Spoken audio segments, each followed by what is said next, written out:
That is music to my ears because the first item up for bid is the obvious, which is the Jake Paul, Ben Askren annihilation. I think we need to call it what it was with that big first round knockout of Ben Askren by a vicious right from Jake Paul. What are your thoughts on the fight? I have a lot of thoughts. I want to see your thoughts. I want to hear your thoughts. Well, we had Jake Paul on. I'm sorry. Well, yeah, Jake in the background on for a second. We did. We did. BJ Flores on his trainer.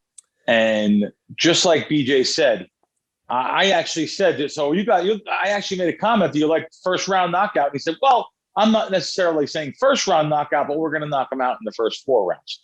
So here you have the trainer that's taken him all over the country to train with different boxers, professional boxers. We know he was a good striker.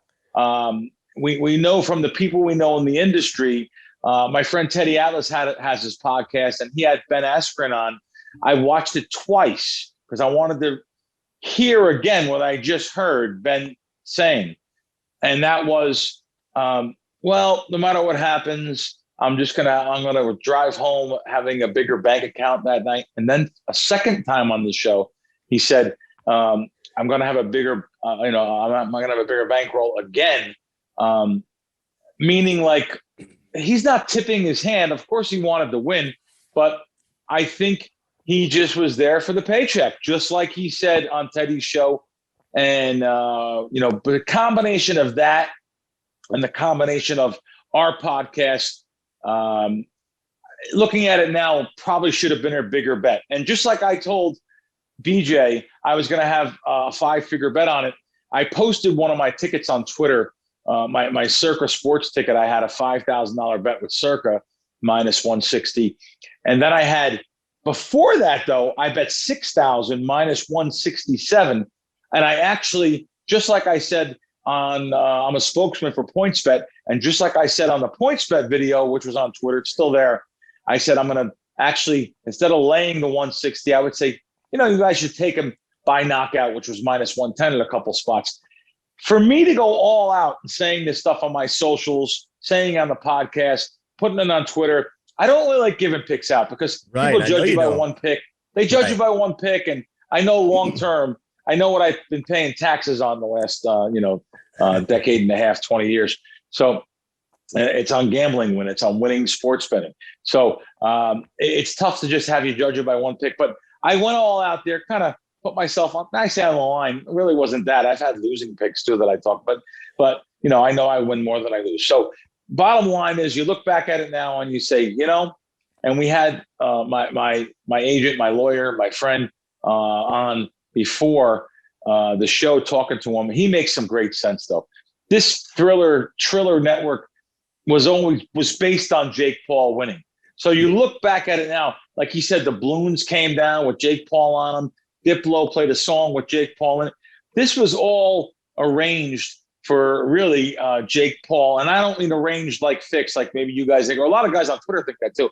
I'm just saying the guy was just in there for a paycheck, and it shows. You look back at it now, you say, wow, how didn't I have much more money on this? And there was naysayers, there was people in there saying, yeah, okay, Crack, you get these kind of guys. And that's what Twitter is about. People hide under anonymity and under fake names. And even if they don't, it's okay. They can have different opinions.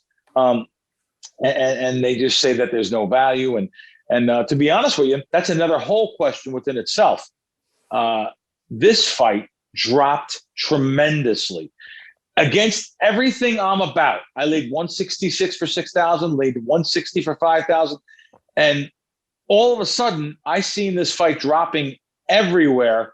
It actually was minus 129 for about 15 minutes, about maybe an hour before the fight.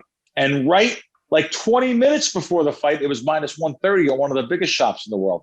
So they were begging for Jake Paul money. I'm guessing contrarian, or I'm even going to say some sharp guys. It takes sharp guys to move this line. So this line really dropped. But, it didn't drop at the places like the DraftKings, the FanDuels, the Square sports books, especially out in Vegas, the Square sports books didn't drop there. It was still minus 150 at fight time. But then again, some of these places, I mean, they have some balls in plain English. Minus 150. When I was watching the fight, the sponsor of the fight was DraftKings. Minus 150, comeback plus 110. Yeah. I mean, anyone knows that 150 is supposed to come back 130, but anyway, I think I said enough. Did I hear you say that the prop bet of Jake Paul by knockout was 10-1 in the first round? Yes, you could have. Matter of fact, if you're done your shopping, you might have gotten better than that. But the places I was looking on the Jersey apps that were really, it just seems like the FanDuels, the DraftKings, the Euro books that are represented around the country, they're more interested in a fight like this than the serious sports books like Circa or Westgate or out in Vegas. It seemed like the Square sports books, William Hill out in Vegas, they're more interested in this fight. It's geared towards more of the Square fans. So, but yes, I seen plus 10-1. You know what? I looked right away when BJ was on the show and BJ said, first, second, third, fourth. I looked right away at the knockout. It was anywhere from 8-1 to 10-1 in the first 4 rounds, any round. So just you actually could have bet. You could have bet every single round by knockout and been guaranteed. Well, not guaranteed, but you still would have won money. Yes, but if the fight does go, it's scheduled for 8 rounds. So if the fight does go more than 4 rounds, you lose 4 bets instead of losing 1 bet. That's why I was recommending the Jake Paul by knockout. I send out Jake Paul. I sent out minus 170 to all the Crack Wins guys. All the it was actually a free pick. So for anyone that's on my mailing list, they got the Jake Paul, which is hard for me to give out a big favorite like that. Yeah, I know it is. It goes against everything you believe in, right? What goes against everything I believe in is closing line value opposite way. You understand that's exactly what happened here. This fight kept on dropping and dropping and dropping.